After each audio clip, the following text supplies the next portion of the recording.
vicious cycle.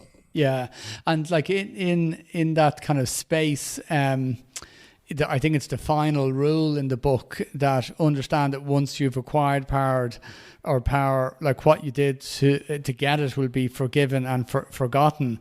And I know we have a saying in Ireland that goes along the lines of it's easier to ask for forgiveness than permission. And you describe it that success and status cause people to forget. And it's a challenging thing for people probably to adopt, but it's obviously very effective. And I could see how people might be forgiven, especially if they're then dealing with somebody in a position of power. But we've often seen in politics or business or organizations where it's not forgotten, and when there's an opportunity, to maybe have some payback, that it does come back.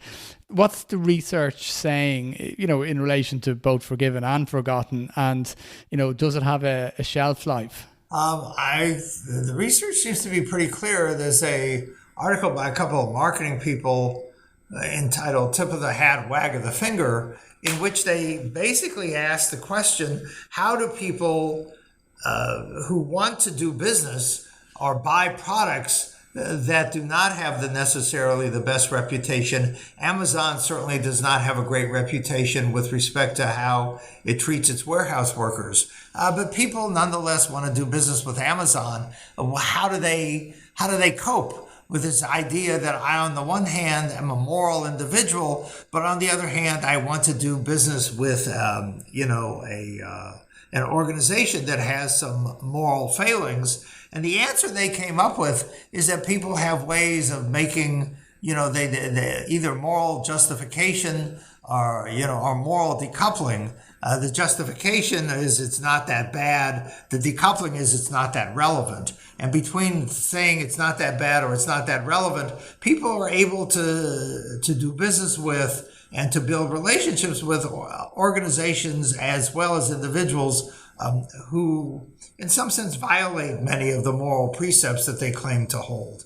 And you can see this with the Never Trumpers. I mean, there are wonderful examples of this. Lindsey Graham, said always Trump was running for president, all kinds of negative things. And once Trump became president, Lindsey became one of his best supporters. And when the New York Times seems to be endlessly fascinated by this. I don't think it's that fascinating. It's obvious. So they interviewed Lindsey Graham and they said, how did you do this, or why did you do this? And he said, he became president. I wanted to be relevant. In order to be relevant, I need to be close to the people in power. And so therefore you have to basically accommodate to them. And this is true not just in politics, but in workplaces as well, where you may not like the person who's promoted to CEO or chief marketing officer or chief commercial officer or chief financial officer, whatever the position is. But once they're in that position, if you want to be successful, you will need to develop a relationship with that individual, because critical relationships have to work.